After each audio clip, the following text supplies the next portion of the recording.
You know, that Ricochet promo on Raw really made me think about things. When I saw Ricochet in the ring, I was like saying, oh my god, this motherfucker's gonna die out here, and he fucking did. He was pathetic on the microphone, Ricochet was. And then you see Logan Paul out there, and then you see why he makes his money. You know, there's a trend, there's a pattern to things.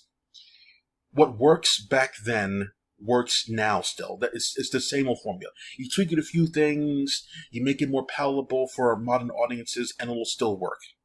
Top Gun Maverick, Mission Impossible, things like that. If it's not stale like Indiana Jones is, you can make it work again. The thing is, with wrestlers nowadays, the reason why a particular wrestler is valuable to a company and valuable to Hollywood is the same now as it was back in the 80s with Hulk Hogan. It's the exact same thing. But most wrestlers now don't have what he had, or Ric Flair had, or Shawn Michaels, or Triple H. They don't have especially the Rock and Stone Cold. They don't have that. What I wish I could go step by step and do this, but it is what it is. When I get 1,000 subscribers, I'll definitely do that. The thing is, there's a pattern to things. People in general have patterns. Women have patterns into the kind of guy that they like. It's not 100% true, but it's majority true. Same thing with men. There's the type of girl that guys like, things like that. There's patterns to things, and what I'm saying is this: the wrestlers throughout history, as long as I've been alive, that have made a lot of money and attention for the company are the exact same thing. And they're consistent. That's the other key thing that I didn't think about before I did this video. It's consistency. Ric Flair, Buddy Rogers, Nature Boy Ric Flair, they all had a flair to them per se.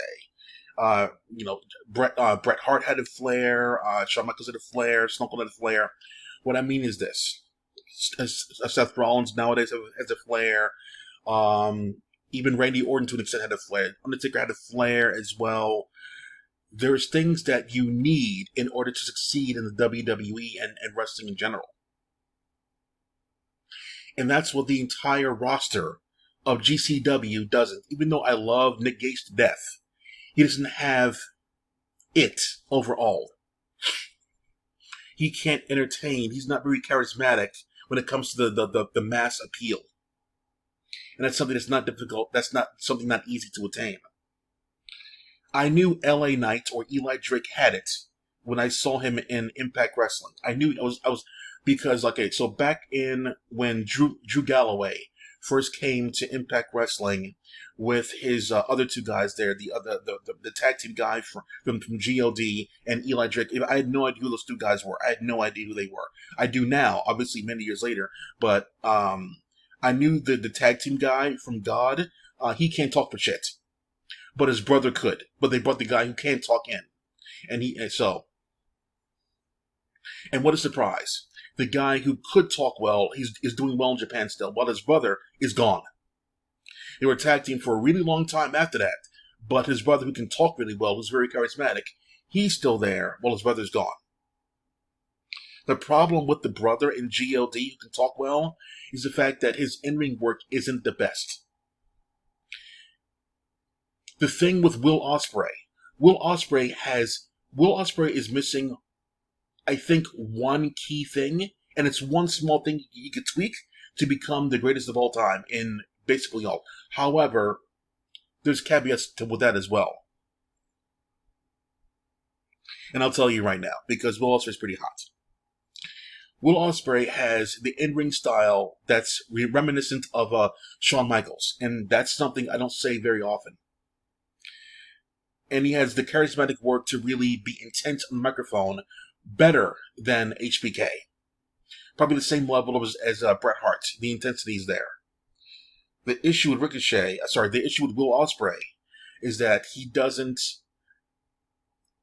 play it safe. He's too risky in the ring overall with his opponents and himself. He's been that way for the past, I think, 7 years I've been looking at him. Ever since he got that match with Ricochet that really made everybody look in that direction. In New Japan, the flippy match, he was very reckless back then. He consistently had shoulder issues. Every single match I see him, and he has some shoulder issues. And he has some sort of issue with his body overall. So I wouldn't think he would do well to stay around. I don't know how strong he is overall, but if he slows down his style, if he manages to stay healthy, if he's more methodical, he can be a big time player. But that's easier said than done. I realize that as well. The issue with Ricochet is that he has all the potential in the world to do flips and dives and twists and stuff like that there, but his issues are as follows. He doesn't really sell really well. No one remembers him for really being in danger much. He doesn't really sell really well. The camera doesn't go close up in his face. He doesn't really drag things out. He doesn't really sell anything well. It's like his psychology in the ring there is awful. He doesn't know how to control a match very well. He just goes along with the flow, and he waits eventually for his flippy spots. And that's every single match, unfortunately. I love Ricochet's work to death since forever. In Lucha Underground, King Puma, but I've never really seen his psychology work ever in the ring. He just goes along there to get to his spots and moves on. Rey Mysterio, his Lucha counterpart, is extremely good at selling in psychology. And that's why he deserves all the flowers. Not only can Rey talk well, he has the in-ring psychology to really control the audience and the match really well. Ricochet doesn't have that. I don't know if he has the ability to do that. MJF has the ability to do what Rey Mysterio took a while to do. He didn't always have that. When I was watching Rey Mysterio in the ECW, he was like Ricochet. Extremely good at high spots, but not really good at controlling the crowd. He controlled the crowd with his high spots with him in Psychosis, but overall, when it came to other opponents, he didn't really do a good job.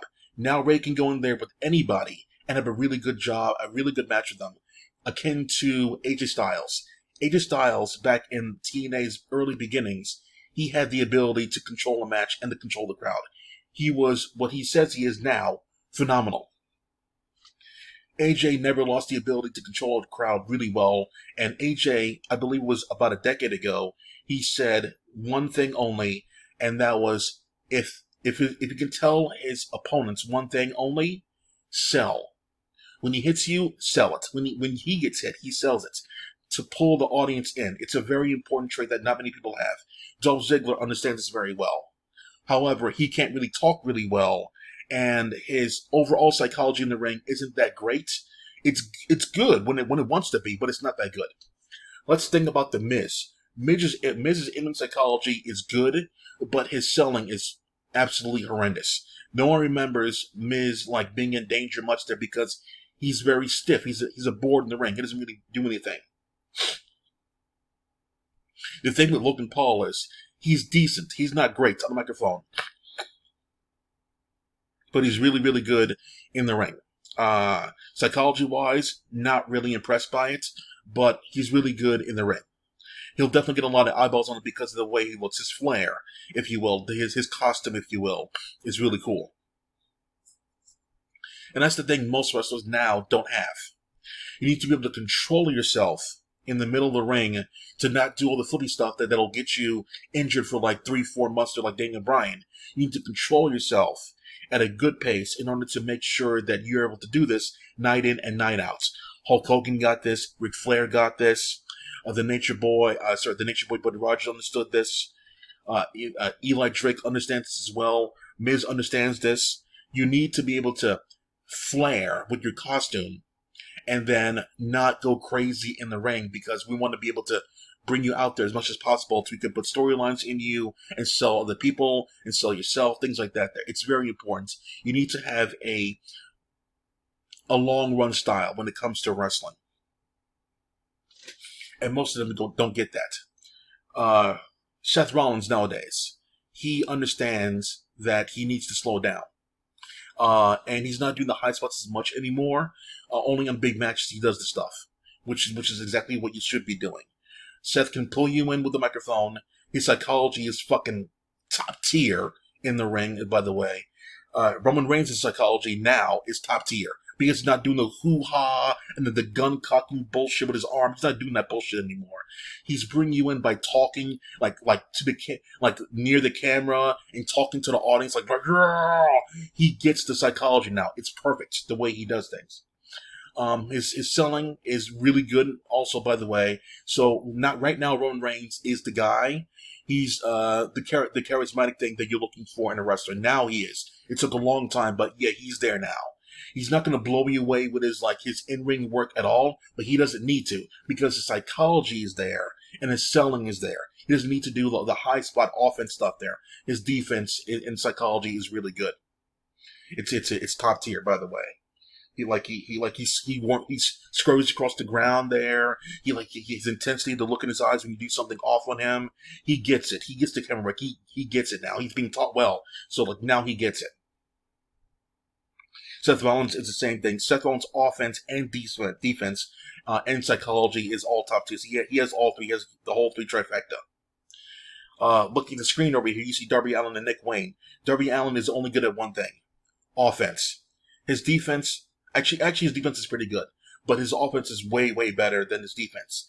But his body and his ability to come back medically in the back is extremely good. So he can do the offense at high levels and come back. When he gets the ability to not be able to do that, like when he hits 30 and it slows down a little bit more, he's to change his pace a little bit more and not do that so often.